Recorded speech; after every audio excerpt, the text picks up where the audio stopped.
Hello, everybody, and welcome back to the Where Does It Come From podcast. Today's guest is Ali Nourbakhsh, and I practiced that name. Apparently, I got. Well done. That was pretty good. Thank you very much. Who's going to talk to us about his storytelling transparency tool, Rootip. And I've known Ali for a few years now. Welcome very much, very much. Welcome a lot to the Where Does It Come From podcast, Ali. Oh, thank you. Thank you for having me. It's an honor. A pleasure to have you. I love what you do. So we're going to talk we've got quite a lot of different things to cover today. So the first thing I think is please introduce yourself to everybody. Tell us about your background and what led you to setting up Rootip. Did you have a eureka moment? No, for sure. So, hi everyone. I'm Ali Nourbakhsh, CEO, founder of Rootip, a tech startup in London. My background is digital product development. I've been building software and apps for enterprise all the way to scale-ups and startups for the past 15, 20 years in London. From public transportation all the way to financial services. I love finding a challenge and try to find a solution for that. And hopefully through that process, we make the world a better place. So that's who I am, and that's what I love doing. And I guess my journey with transparency started around 4 years ago, where I had one day I was like just thinking that how is it that I buy stuff I have no idea where they come from. This is very strange, and everybody acts as if like things like grow on supermarket shelves, like we just go there and collect the stuff. Whereas like these products travel for thousands of miles. There are a lot of people involved. Sometimes there are really bad things that happen both to people and the environment, and we are essentially part of that chain. So I started reading more about that, I read one article about coffee supply chain and how very little ends up with the farmers. It was much worse than I thought. I knew that it was bad, but it was much worse than what I thought. And I thought, like, I, as a conscious consumer, I'm still part of that terrible chain. Every time I buy a cup of coffee, I am part of that. So I thought I need to do something about it. So I started sort of as a good product person, I started sort of researching the market, and I realized actually within the consumer space, the highest desirability is within food and fashion industries. And I didn't have any sort of contact or background in this industry. So I started sort of doing more research, talking to more businesses within these two verticals, trying to identify where we can add value and how we can actually change the world to be a better place. Because I thought creating a more transparent sort of world would enable us to sort of raise the bar for bad actors, and so less people can actually be bad to the environment and other people. Again, they're always going to be bad actors, but if you raise the bar, hopefully you can make it difficult for people. And sometimes, there are businesses, not all businesses are bad, and businesses who even do bad things, they're not intentionally designed to do that. They're just designed to make money, and that's the problem. What we need to make sure that as part of making money, they are incentivized to actually do good, and transparency is part of that sort of solution, at least what we believe. So sort of working with these businesses, I realized sustainable, ethical businesses actually have um, uh, a lot of really beautiful stories, and it's their sort of unique selling point. That's their competitive edge, to actually tell that the stories to the customers at the point of sales. And they have this problem at the point of sales to actually where they actually communicate these stories. People have stories on their sort of website under sustainability, about us, these sort of things. But in reality, when a customer is looking at the product and making a decision whether or not to buy that, these stories are not there. So in a physical world, in a retailer space, again, a customer doesn't see that.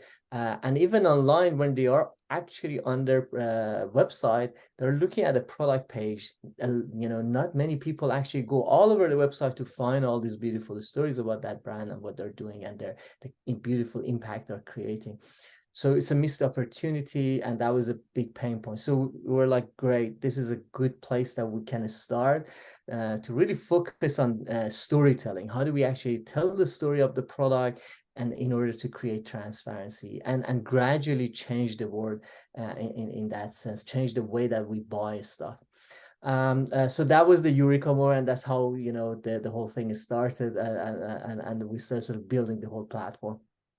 I think anyone listening won't be surprised that you and I came across each other at some point because storytelling and transparency. But I really love what you're saying there about I love that analogy of people think things grow on a supermarket shelf, because that is exactly it, isn't it? No one thinks beyond the supermarket shelf, that point of sale. And I love Exactly. what you said there about telling the story at the point of sale, because you're absolutely right. And that's what I was trying to do with Where Does It Come From, putting a QR code on the product label. But even then, I don't know whether people even look at the product label. I always try and encourage people to do that, but really people are, like you say, they're looking at the price, they're looking at, will it suit me, what it's made of, kind of thing. But yeah, no, it's a fascinating thing that you've been working on. And I love the way that you came to it in that particular technology point of view, a problem solver, because most of the people we seem to get on the podcast think the same way. They think, what is this problem that is in the world, and how can I fix it? And then they go off and fix it. So your product is called Rootip. What has been the journey from your idea to where you are now? What's taken you from this great eureka moment to actually having a product that you can offer to customers? Sure, great question. I think it's all about the journey, right? I love product development in that sense, that you think one thing and then you start the journey and you end up as somewhere totally different, and that's the beauty of that journey. As you know, as part of that, you learn how the world works and how you can actually add value. I think one of the sort of personal visions for me was that, how do we enable people to actually tip people on the supply chain? And that was very important to me. Again, going back to that piece that I read about the coffee supply chain, I was like, how do I enable people to actually enjoy the coffee, read about that the story of that coffee, so they scan the QR code, they see exactly where it was grew. So it was in this mountainous part of Guatemala. It was done by Frank. I can read about Frank and his family and all that is beautiful stuff. But now I can actually go and maybe send him 20p. Again, that's not a lot for us in London, but if Frank can receive 5 of those a day, that could have an impact on him and his family. So hence the name Rootip. So it was like the tips of the roots of the supply chain, but also tipping the roots of where the products come from. But you build something, and that's part of the whole sort of a startup thing, that they're trying to figure out exactly where you add value. And what we learn is that customers love people story cards. Again, we're going to go back to that and our learnings and what people really loved about those. But unfortunately, tipping didn't really sort of kick off. I think it's a cultural thing that we are used to tip somebody that brings us food in a restaurant or take us from A and B as a taxi driver. But when we tested with end consumers, they were like, why should I tip this person? I've already paid for this bag, I've already paid for that product. So it's a more of a sort of mental barrier. I think as technology makes this more easier for us to have a better sort of view on where products come from, and have direct relationship with those people, and give back to those who make products for us, I think this is going to change. But this is a very long term. It's not a very short term thing. Yeah, I think it's to do with connection, isn't it? I think it's to do with connection and supply chain, like you said earlier on. So I think people see the end product on the supermarket shelf or in the clothing store or whatever. They don't connect in any way with where it came from before that. And so to ask them to contribute to something further back in the supply chain is just a bit kind of I don't get it. You might get it on some level, but you don't get it emotionally, because we've been trained by our economic system, our sort of market system, that we pay as little as we can for the product at the end of the day, and it's kind of someone else's problem, I guess, what Exactly. happens further back in the supply chain. So I hope what you're talking about comes to pass, because I think when people do start connecting emotionally with the whole supply chain, the planet, the people all involved, then maybe they will want to get. I really hope so. No, absolutely, absolutely. And this goes back to another line that is my favorite, that when we buy something cheap in the West, someone very poor has paid for that. Yes, I agree. And that's very true, unfortunately. And that goes back to that, notion of connection with people. There is another part to this, that, when I, started thinking about, why should we care about where products come from? And I came to this realization that actually this is not a very natural state of things for human beings. Like, we didn't live like this before. Like, before Industrial Revolution, if I needed a hammer, I'm a farmer in this village and I need a hammer, I just go to John, who's a blacksmith. He knows me, I know him. I buy a hammer from him. I know who made the hammer. I know where the iron ore came, 20 miles down the line from the sort of mine, close to the village. And he will come and collect his payment as a sack of grain at the end of harvest season. He knows where his grain comes from, and he has that relationship with me. So even, this sort of very benign transactional, commodity of a day-to-day life had human interaction, very, very rich human interaction, until the Industrial Revolution. And we've lost that connection, unfortunately. So when we talk about stories of product and why those are important, it's not just about, we care about the environment and people and stuff. It's good for us, knowing where the products that I'm consuming for my breakfast, where it came from, who actually made that, makes me a happier person, because these are part of who we are as a human being. Yeah, I couldn't agree with you more. I feel like that you're saying things that I in my head and I say all the time. Beautiful. The other interesting thing is my last guest on the podcast, Anil Kumar Ambavaram. I met him online. Must be 7 or 8 years ago now, and he was setting up a product. He had a product idea called Tip for Change. Oh, and that's how we got in contact. It was just, he has, and again, it hasn't come off. So now he works with regenerative cotton farmers, but he was trying to raise that whole supply chain thing there. So I think there's a lot of people with similar thoughts about connection and how we connect everybody all the way through. And I completely agree with you. We talk a lot about mental health now, and rightly so, but our mental health will be improved with greater connectivity to what we're the inputs and outputs of our life, won't it? So it's really, really important. Okay, so we talked a lot about storytelling, and obviously storytelling is where does it come from is about. It's about what Rootip is about. So why do you think for consumers, but also for businesses, why is it so important to tell stories as part of change? And what are the benefits all the way along? We've covered some of this, but I'm thinking for businesses as well as consumers. Absolutely. And this is crucial. I think one of the things that we need to change as part of this dialogue is that, you don't do transparency just because you want to be nice. There is a serious, business case behind it, why to be transparent business. And this is so important as part of this sort of culture change for consumers and also for businesses to actually, why we should do transparency and how we do that. And again, as part of our journey, we learned a lot, where you can actually build business case, what are the benefits of being transparent. So to share a few, I think one of the obvious ones that, we knew that it could actually happen, but then now we got hard evidence, is just uplift of sales. When customers land on your product page, when customers are in a retail space, deciding whether or not buy your product or go for another one next to it, it comes down to those beautiful stories that you've already created as a sustainable, ethical business. And those stories, those impact actually creates a a stronger connection with your product, and gets people excited about your product, and also you're selling to the, if you're a sustainable business, you are probably targeting sustainable oriented people, so they care about this, so they can see the values are shared, and they have sort of much easier ways to actually sort of make a decision to actually buy that product. So it's just sales conversion uplift, very obvious basic ones.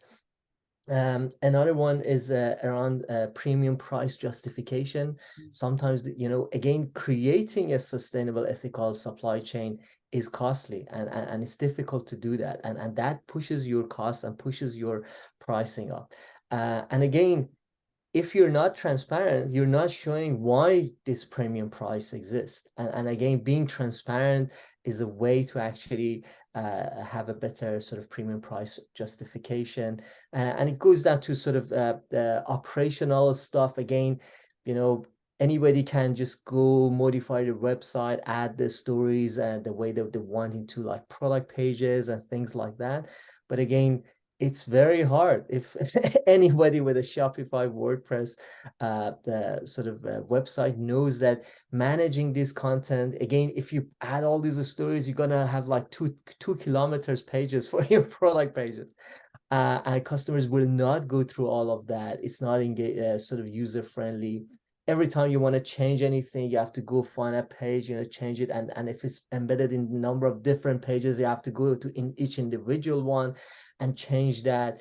It just becomes a nightmare to manage that content. So again, with this technology, we can make that sort of content management very easy. So you just create a story cards as if you're on a social media creating a story, and add a picture, add a stories and things like that, and then you decide that this is attach this story card to this product, or attach it to all the products that are under this collection very easily. If you want to change it, you just go in one place, you sort of modify that story card.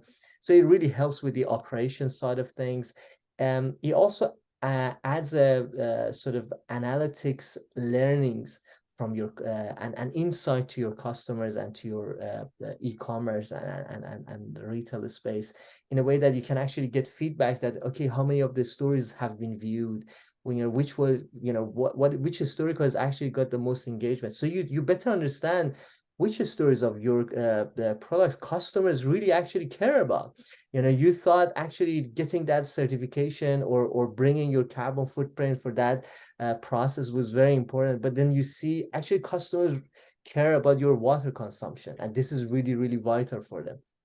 So this is a way to actually have a better insight on what customers actually want, and so you can adjust your operation in a better way. And of course, at the end of the day, is creating that customer engagement, sort of brand awareness, brand loyalty, repeat purchase from customers, because they have that connection now with your products. And going back to the learnings, customers love people story cards, and that this was a huge sort of surprise for us. We knew they were important, but like compared to a certification or all these environmental impact sort of story cards, when customers see the picture of the person who made that product for them, their face just lights up. And it has a lot more impact. Again, it goes back to what we were talking about, is human to human connection. Again, you create a human connection for your brand. Again, marketing gurus have been talking about that for ages.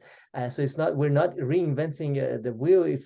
We all knew that's important, but creating sort of recognition for people who are in your supply chain actually creates a more human brand.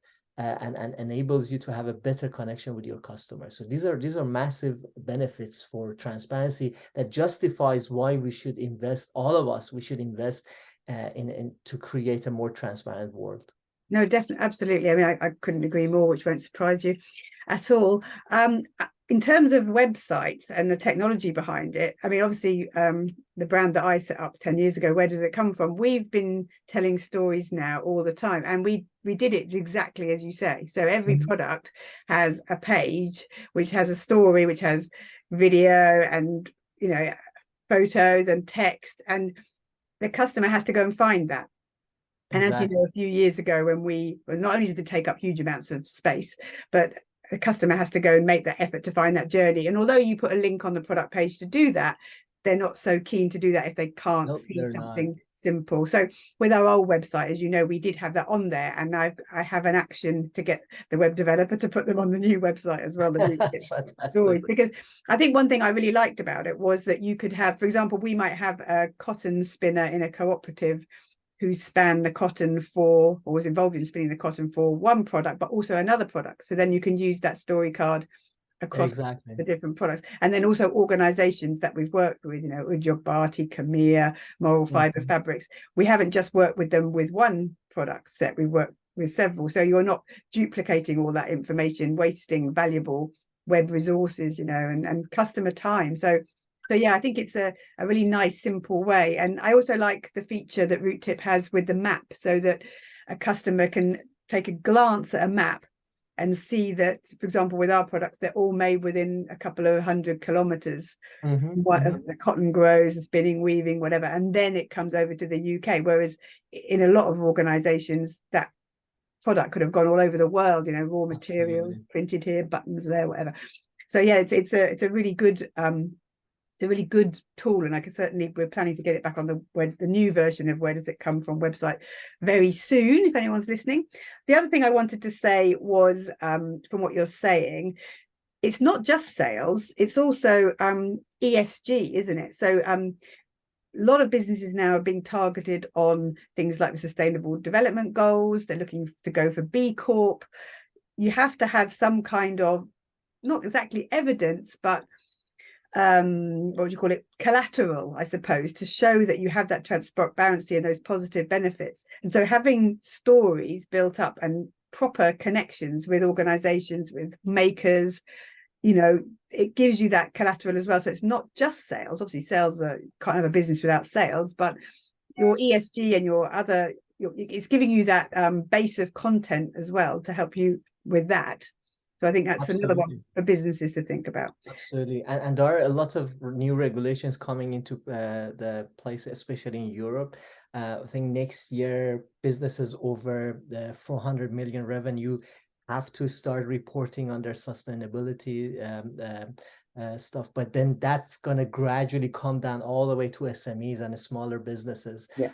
As we go. So in 5 to 10 years time, this is not just a nice to have. This is a regulation, the sort of compliance issue. This has always been my goal, though, and I'm sure it's yours as well, that we don't call businesses, we don't say ethical business anymore. They're just business. Businesses have to be there, have to do it. Exactly. And I don't believe that many businesses, unfortunately, you were talking earlier about bad businesses, good businesses, whatever. I think there will always be some who are purely thinking about the profit, and they don't mind, they don't want to think about the suffering that perhaps that has caused, you know. And I don't think those people will ever voluntarily change, because their mind doesn't work that way. So we have to have laws to make them do it. Exactly. We have to do it. Yeah. Now, the other thing, we were talking about storytelling, and we focused a lot about point of sale and businesses using storytelling to help with their sales and their marketing and their ESG work. One thing that you and I have talked about as well is storytelling within the supply chain, and storytelling from the perspective of the person telling the story, because I think we can always get a little bit caught up in the sales side of things, but I think there's a lot of benefits for the people within the supply chain to tell their story in the way they want to tell it. What's your thoughts on that? Yeah, this is very interesting, actually. There are, so again, to be transparent as a transparency toolmaker, we had occasional sort of encounters with clients that actually the people on the supply chain, they were worried that they didn't want to show their faces or their names and things like that. Again, we were working with, for example, brands that were helping people who were, for example, working in the sex the industry before, or they had other sort of the issues like poverty, that they didn't want to actually put their face out there and say, yes, I was part of this.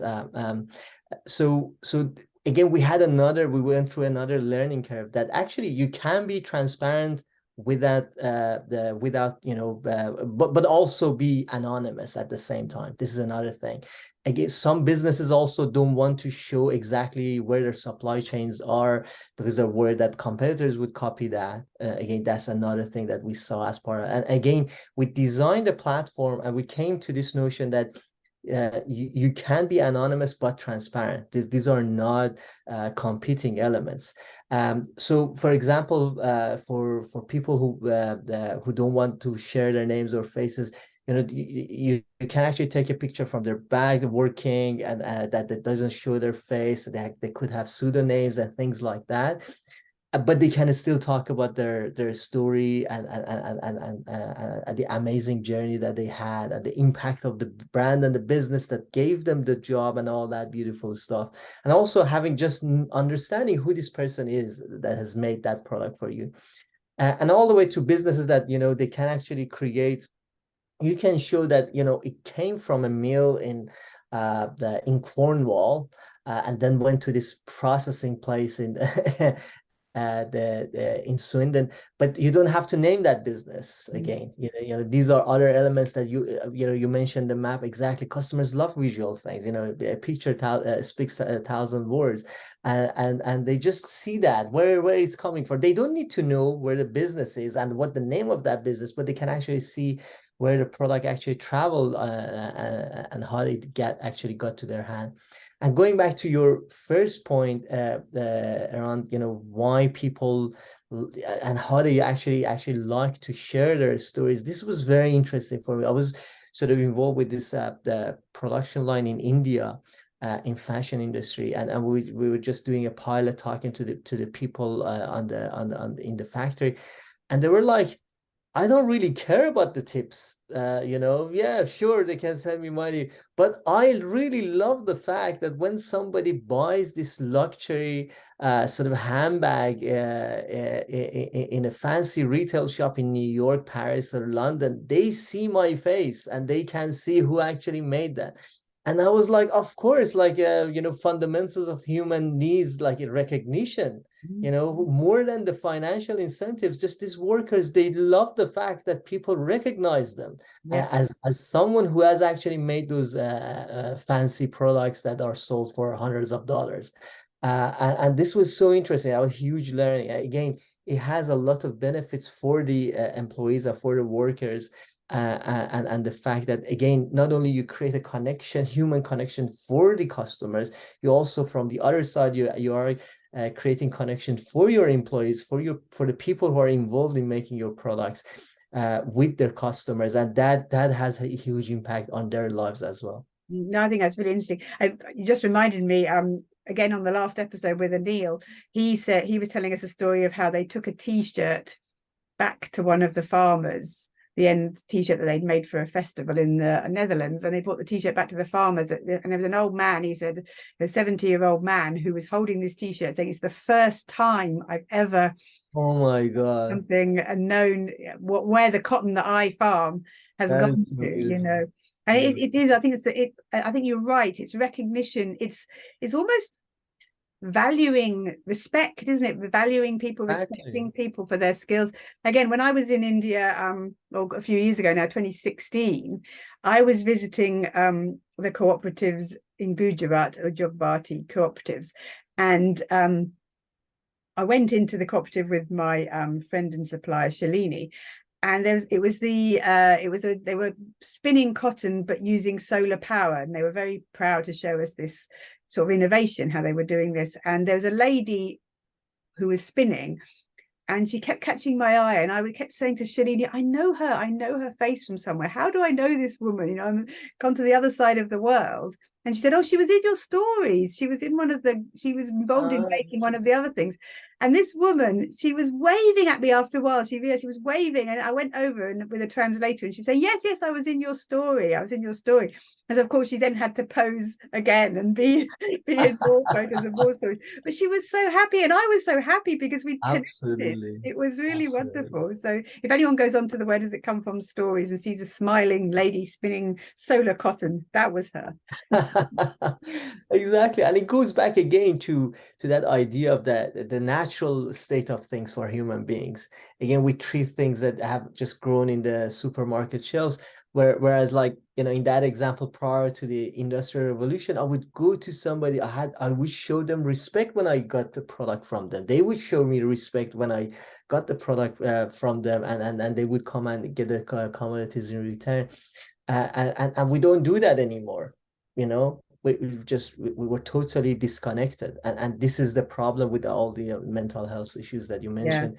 Again, this is so vital that we use technology in the modern world to actually solve the problems that the modern world has actually created, and this is part of that journey. It is, that's a real opportunity, isn't it? So there's things we recognize need mending.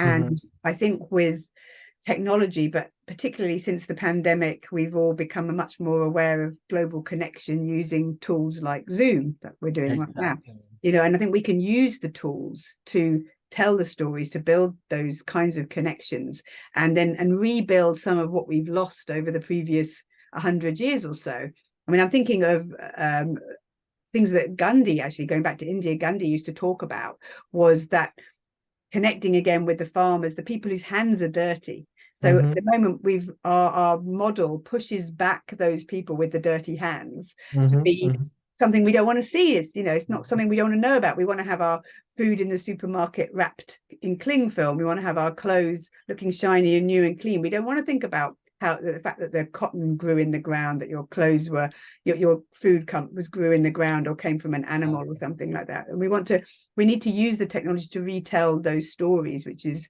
I think, a real opportunity. And I think businesses are really recognizing that. So if you look at for example, Marks and Spencer or Abel and Cole, they're telling the stories. They have the farmer standing in the field. They have someone talking to their animals that they're going to have made into meat or whatever. So I think businesses are recognizing the value of those stories and the value of those connections, which is really important. Absolutely, absolutely. No, future is bright. We just need to work hard, and it requires a lot of collaboration. It's a very, very big vision, changing how the retail works. That's not easy, and nobody can do that on their own. So we all have to be collaborative, and that's part of our DNA. Just collaborating with anyone, like retailers, brands, suppliers. We all have to work together to enable a more transparent world. Yeah, I think you're absolutely right. I think it comes from this almost grassroots level of people and organizations who want this to change. And then coming from the top, we need the laws to make the people who don't want to change. And together we can make that happen. I've always found, working in the sort of ethical business space, social enterprise space, that spirit of collaboration is very strong. We don't tend to compete in the same way. It tends to be about collaboration, which I think is, personally, I much prefer to work that way. So it's always a good thing. Absolutely. So this brings us on to, then, tell us about some of your success stories. Are you allowed to name names about people you've worked with? What differences have you made to your clients and their makers? Sure. I think again, going back to this, the benefit, we always really focus on those, and again, enabling clients to improve their conversion rates online, enabling them to sell in a store more. We had a client that even used the sort of QR code storytelling as a sales tool on the floor. So that the people on the shop floor would actually go and scan, and then when they're talking to the customer, they can actually go through the stories, show them the videos, show them the pictures and the map and all that, talk about the brand and the product. So again, it really enables sort of going back to the hardcore business case, that enabling sort of the conversion rate of sales, but also I love it when customers come back, when they go live and they get feedback from their customers, and they come back and say, "Oh, Ali, I got this email from a customer that was like," they were delighted when they went through the shopping floor and they could see exactly where the product came from, who actually made it, what's the social impact, what's the environmental impact, what are the SDGs, Sustainable Development Goals by UN, that this product is actually contributing towards, so they could actually go through that. And those kind of things that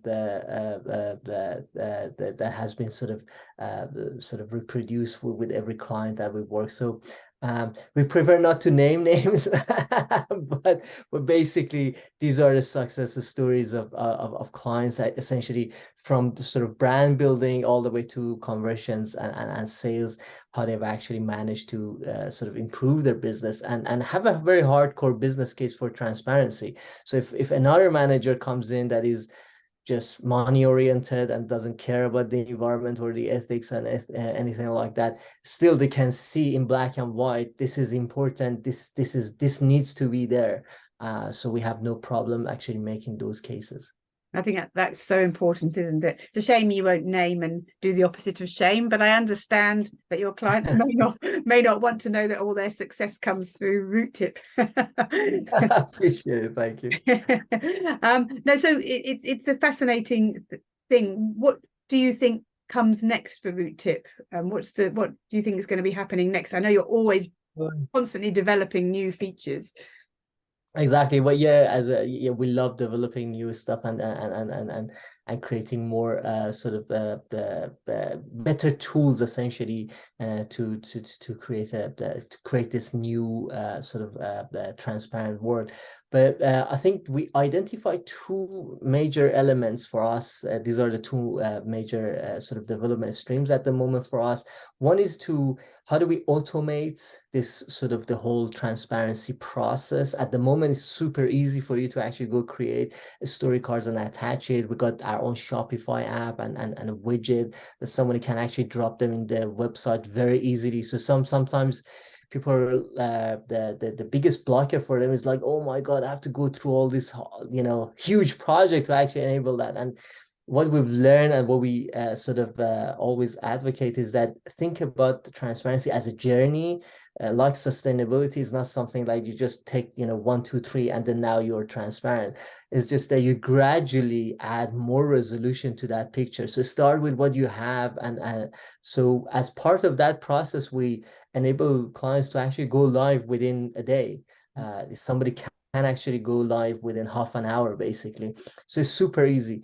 But again, adding more information to that picture and creating more transparency, we're trying to automate that more. So for example, we're working on this artificial intelligence tool that can scan the web and bring the stories and data from your suppliers. So you're working with like 10 different suppliers, and just you hit the button, the AI goes away, find all these important stories and information and brings it back and creates the story cards for you. And they go, okay, now, it's done. I could have done that, but it have taken me a couple of days, and now the AI has done it within minutes. So that's one part that we've already done the sort of first MVP version of it, which has been very successful. And it's very, as a geek, of course, I'm love geek as well. watching it. I'm thinking, ooh, although I've been reading stuff about AI over the weekend where when they couldn't find sources, the tool was making it up. Yeah. So we need to be a bit careful about that one. I think you always need to check it. Absolutely. This is very crucial. That we've actually worked on that part. That okay, whatever story that comes in, we need to actually attach the source of the Yeah. as an evidence. Like actually, where did they find that? So the customer can actually go and say, actually, you made a mistake. This doesn't mean this, and things like that. But also having them as a evidence so they can use it in their own. Because we got this feature for story cards as evidence. So you make a claim that you've done this, but again, what are the for example, you say we pay our employees fairly or living wages and things like that. But again, what are the evidence of that? So the customers can actually flip the story cards, look at the evidence, and you can attach documents, write commentary, even attach the location and time stamps to the story cards and things like that. And I So think we need to do that for legal reasons. I mean, with the greenwashing laws are getting stronger and stronger, and rightly so. Exactly, and this is super important. But so that's one stream, sort of automating and making it every day, making it even more, easier and easier. And the second one is obviously everybody is now sort of really concerned about their carbon footprint, their water consumption, really calculating stuff rather than just talking about the stories. As a descriptive story cards, we're now looking at like how do we actually calculate the stuff. So that's another really big stream for us that we're working. So hopefully by the end of this quarter, we can have the MVP of that, so that our clients actually can go through a product and sort of define the process, and then as part of that, they can actually calculate what's the carbon footprint of this product, what's the water consumption of that product, how much have I improved in the past year, what are my targets for next year, what are the elements that I want to use, and then they actually go back and then revise it. And then because all of that is done on our platform, they can easily create a story cards and then share that with their customers, and be super transparent about their journey and how they're doing that. Again, it's I find it a bit ambiguous because there's not just one method of doing these sort of things. People have different ways of doing, and we're also very conscious that customers, could potentially, people can actually use our tools for greenwashing. So we're very conscious of that. We actually select our customers. Our product is not freely available online for somebody to just sign up and pay for the product and start using it. We actually have a due diligence process that we actually meet with our customers, go through their process, really making sure they are who they claim they are and what they do. Again, essentially, we select our customers, which is I not really like that. I think that's great. If we could all do that, if all businesses could do that, because absolutely. my dream would be that, no surprise for anyone listening, that we make far less in the world. We produce far less and we consume far less. But if we could, whatever we do create, if it's done really well, with lots of great stories and connections, and you only work with the people that you want to work with because you believe in what they're doing. I mean, that's just a great world, I think, to live in. Absolutely. That's a good one. You wanted to talk about end user testing. Have you been doing some work with that as well? Yeah, that was a very interesting one. That there were the biggest learnings we had from those exercises were like, first, just seeing how customers love people's story cards that we mentioned. That was the biggest learning. Another learning that really surprised me, I must say, was that we selected these essentially the users that were just selected randomly from all sort of backgrounds. So there were people who did not care about the environment. They were like, when I buy the products, I only look at like price, design, and the quality and things like that. I don't care about sustainability or ethics. But even those people, when they went through the shopping flow and they saw the story cards at the end of the flow, when we went back and asked them how they found it, they loved it, and they were like, oh, this is interesting, I learned something. I didn't know organic cotton is this and that, and this is so important. I didn't know that that such certification exists. I really like the idea that I could see who actually made it. I read a couple of the story cards, and that was really interesting. Now I can see how more connected I'm gonna be with this product. I'm gonna take care of that product more. And they were like, I can see these story cards actually influence my decision making when I'm deciding whether or not to purchase that product. So that was a big learning for us, that, and it essentially surprised us also, because we're like, people who care about this stuff, obviously this is going to have an impact, and they're already asking for them, and now they're getting the stories, they're going to be happy. But even people who did not care, it showed that it has an educational element to it, and it has an influential element to it. So I was so pleasantly surprised to see even those kind of reaction with people who don't even care. And this is essentially what we need to do to do more of the transparency, to actually change the world, not just the way that the business works, but also create the culture for consumers that they essentially demand this. Every time they are making a product, they've done it so much in so many different times that and different environment, that if somebody doesn't do it, they're like, oh, why don't you do that? it makes me, it sort of confirms a thought that I'd had, that a lot of people who say they don't care, it's because of where they are on their journey. It's kind of a Exactly. connection journey. Yeah. So the reason they don't care is because they're, if you think of it as a hierarchy, I guess they're at the top still. So and there's a lot of reasons for that. There's no blame here. You know, sometimes people have other things that they need to think about, like the price, and they've got other things going on in their life, you know. But part of that connection journey is helping them take steps, and we're all on a different place in that journey, you know. So if we Absolutely. can move them along the journey towards a bit more connectivity, that's good for the world, but it's also good for their mental health as well, as we were saying earlier. So Absolutely, absolutely. And there is another element of sustainability to that, that again, customers having more connection to a product, take care of that product, so they end up in the landfill less likely, and they use it more. So there is that element as part of the sustainabilities. But again, we're talking about that in another session, that sustainable. We look at sustainability of the product from production to sale. We don't look at the sort of usage to actually make that full circle. yeah, And this is the other side of it. How do we actually make the usage more sustainable? And again, transparency and telling the story makes that part more sustainable. yeah. And you and I have talked about, as you say, the whole almost like the cradle to grave philosophy. So you've got the cotton growing in the field, you have a stories all the way through till it goes back to the earth Yeah. again at the end. And if you could track with a story who had owned this thing, you know, what have they done with it, did it get upcycled into something else? I'm thinking of clothes here rather than food, but you know, even with food, maybe not too far to the end with food, but you know, that whole idea of the story all the way through. So it's something quite fascinating. As you know, we're working on a project at the moment for jeans. We're going to be working with Tardy Organic Jeans, and Ali hopefully is going to be involved in that project. And Yeah, very excited about that yeah, it project. should be really exciting. And the idea is taking the regenerative cotton from the beginning. We're working through with our suppliers, make the jeans with our partners.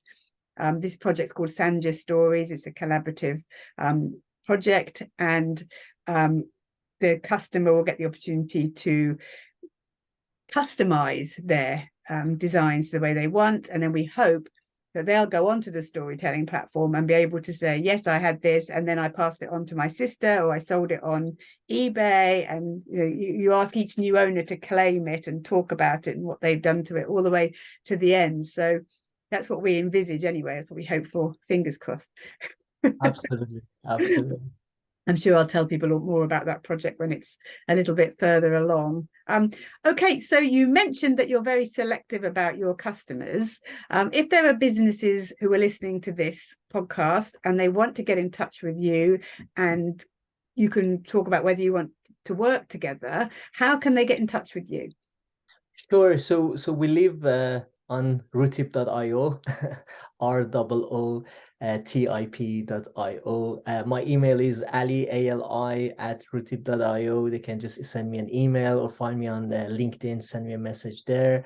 We would love to hear what their journey, what they want to. Again, we're looking for collaboration. Sometimes they have really interesting idea, and we can be a tech partner to actually enable that feature for them. Sometimes it's just a matter of us sharing our knowledge and our learning through this journey, and enable them to be more transparent using how they can actually use our tool. We're always happy to show a demo, have a conversation, see where they are on their journey. Sometimes, a business is not that's sustainable and ethical. Again, the idea is that how willing and how much you want to actually be moving on that journey. Again, we can be part of that conversation and enable you to actually create a project around that and learn from that. But it's about your willingness to actually do that, and how genuine you are about creating an impact, and then we help you to actually communicate that impact to your customers. So yeah, and we're all about collaboration, consultancy firms or even retailers that they want to do sort of pilot projects, help their customers. They want to be part of our network so we can introduce them to our clients. We're all up for that. It's all about collaborative framework, because we need to change the world, and that's very hard. So it's part of our DNA to actually collaborate and help each other to actually make that vision work. I think that sums it up beautifully, because I think anybody who is on that journey, wherever you are in that journey, if you're willing to take the steps, there are people who will help you do it. And as Ali says, there are plenty of people, and I'm one of them, happy to work with businesses and say, well, where are you now? What is the change that you are aiming for? And let's work out a roadmap to get you to that place you want to be. And then Exactly. that story can be told, because it is about that willingness to change, and then shout about it, because you're then going to become one of the leaders who are influencing other people to make those changes. Exactly. And it's all about leveraging that network. If somebody comes to us and say, oh, how do I do this? And I'm like, okay, maybe I don't have that knowledge, but I know Joe. Make an introduction, you help them with that specific journey, and then they can use our tools for communication of their impact and things like that. It's all about even connecting brands and suppliers. Somebody comes in and says, I am looking for organic cotton in India. Can you introduce somebody? Again, it's all about that. And we don't charge anybody for any of these sort of things. It's just part of our community that we help each other. I think that again, that's a really good point. Community. So if you are wanting to change, there are a huge number of people who really want to help you to do that. And we're all part of networks. Ali's and my networks will overlap, but we'll both have other people that the other one doesn't know, and it's sharing all of that, so that you can find the right people, find the right information and knowledge that you need to be able to start along or continue along that journey to be where you want to be. So it's about knowing where you want to be and finding the help to get you to where you want to be. Absolutely. And Rootip is a fantastic tool with that. There's one thing to say with Rootip as well, as a fellow technology geek. A few years ago, when I first got Rootip put onto our old website, the way that it works is that you can create a story card and just reuse that story card over and over again. So you might decide to document the story of one product, but that will have lots of different parts to it. When you come to do the next story, you've probably done some of that one already. So the second one's easier, and the third one's easier, and the fourth one's easier. Absolutely. So don't be afraid of all this hard work. You can just do one product, then a little bit later you could do another product, Exactly. And we have around like 300 predefined stories, what we call them. So all these different sort of concepts, like we empower women. We got a story card for that. So you don't have to do that from scratch. You just select that and add your commentary and your evidence and start using that. So it's an easy step to take. Anyway, I'm going to say thank you very much to Ali now for joining me on the Where Does It Come From podcast.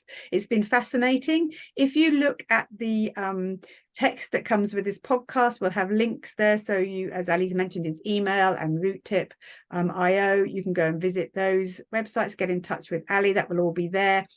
This podcast will be on a number of different platforms, so please rate it on the platform that you like and follow us.